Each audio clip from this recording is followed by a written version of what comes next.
नमस्कार दोस्तों, आप सभी का स्वागत है। आज की इस वीडियो में हम बात करेंगे 69,000 शिक्षक भर्ती मामले में सुप्रीम कोर्ट में हुई आज की सुनवाई की। आखिर कोर्ट में क्या-क्या हुआ, जज साहब ने क्या सवाल उठाए, सरकार का क्या पक्ष रहा, दोनों पक्षों को क्या निर्देश मिले और अगली सुनवाई तक क्या होने वाला है, इन सभी बातों पर विस्तार से चर्चा करेंगे। तो वीडियो शुरू करने से पहले आप सभी से अनुरोध है कि यदि आप इस भर्ती से जुड़े अभ्यर्थी हैं और नियमित अपडेट चाहते हैं तो चैनल को सब्सक्राइब कर लें और वीडियो को लाइक ज़रूर करें। चलिए शुरू करते हैं फिर। देखिए, सबसे पहले बात करते हैं कि आज की सुनवाई की। आज सुप्रीम कोर्ट में सुनवाई के दौरान सबसे जो महत्वपूर्ण मुद्दा उन 4,900 अभ्यर्थियों का रहा जिन्होंने चयनित होने के बावजूद नौकरी ज्वाइन नहीं की थी। सुनवाई के दौरान माननीय जस्टिस दीपांकर दत्ता ने इस आंकड़े पर सवाल उठाया। कोर्ट ने पूछा कि जब इन अभ्यर्थियों ने ज्वाइनिंग ही नहीं किया तो उन्हें विवादित सूची में शामिल करने का औचित्य क्या है? कोर्ट की इस टिप्पणी को काफ़ी महत्वपूर्ण माना जा रहा है क्योंकि इससे आगे की गणना और चयन सूची पर प्रभाव पड़ सकता है। हालांकि देखिए, ये ध्यान रखना ज़रूरी है कि कोर्ट के इस पर अंतिम फैसला नहीं दिया है, केवल प्रश्न उठाया है और दोनों पक्षों की दलीलें सुनी गई हैं। इसके बाद कोर्ट ने दोनों पक्षों को निर्देश दिया कि वे 7 दिनों के भीतर अपना विस्तृत लिखित सबमिशन दाखिल करें। इसका मतलब यह है कि अब दोनों पक्ष अपने अपने कानूनी तर्क, दस्तावेज और सभी आवश्यक तथ्य लिखित रूप में सुप्रीम कोर्ट के सामने प्रस्तुत करेंगे।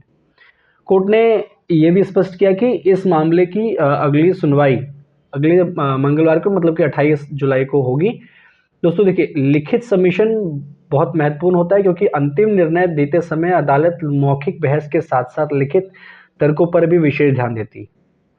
अब अगर सरकार की बात करें तो सुनवाई के बाद कई पक्षों की ओर से यह आरोप लगाया गया कि राज्य सरकार इस मामले का शीघ्र समाधान निकालने की दिशा में अपेक्षित सक्रियता नहीं दिखा रही।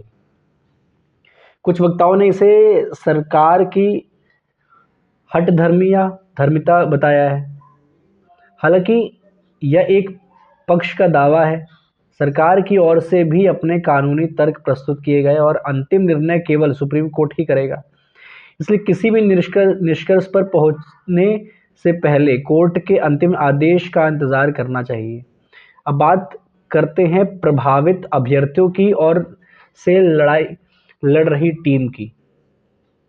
टीम ने जानकारी दी कि उन्होंने अभ्यर्थियों के हितों की रक्षा के लिए अपने स्तर पर 2 वरिष्ठ अधिवक्ता को नियुक्त किया था। उनका कहना था कि इस कानूनी लड़ाई में काफ़ी आर्थिक खर्च हो रहा है और भविष्य की सुनवाई के लिए भी संसाधनों की आवश्यकता होगी। उन्होंने यह भी कहा कि आर्थिक सहयोग अपेक्षा के अनुरूप नहीं मिल रहा है, जिससे आगे की कानूनी प्रक्रिया प्रभावित हो सकती है। साथ ही टीम ने विशेष रूप से उन अभ्यर्थियों को भरोसा दिलाया जो विवादित सूची से प्रभावित है कि वे अंतिम निर्णय तक उनके साथ खड़े रहेंगे और पूरी मजबूती से अदालत में उनका पक्ष रखते रहेंगे। अब सबसे बड़ा सवाल, क्या अगली सुनवाई में फैसला आ जाएगा? इसका सीधा जवाब है अभी निश्चित रूप से कुछ नहीं कहा जा सकता क्योंकि कोर्ट ने दोनों पक्षों से लिखित सबमिशन मांगा है। यदि अगली सुनवाई तक सभी दस्तावेज दाखिल हो जाते हैं और अदालत को लगता है कि सुनवाई पूरी हो चुकी है तो फैसला सुरक्षित भी रखा जा सकता है या फिर अंतिम बहस के बाद आदेश दिया जा सकता है। लेकिन यदि किसी कारणवश और स्पष्टीकरण की आवश्यकता हुई तो सुनवाई आगे भी बढ़ सकती है। इसलिए सोशल मीडिया पर चल रही किसी भी अपुष्ट खबर पर भरोसा न करें। दोस्तों, इस भर्ती से जुड़े लाखों अभ्यर्थी पिछले कई वर्षों से अंतिम निर्णय का इंतजार कर रहे हैं। सभी की निगाहें अब सुप्रीम कोर्ट की अगली सुनवाई पर टिकी हुई है। हमारी कोशिश रहेगी कि जैसे ही कोर्ट से कोई आधिकारिक अपडेट आए, हम सबसे पहले आपको सही और प्रमाणित जानकारी उपलब्ध कराएं। यदि आज की जानकारी आपको उपयोगी लगी हो तो वीडियो को लाइक करें, अपने साथियों के साथ शेयर करें और चैनल को सब्सक्राइब करना बिल्कुल ना भूलें।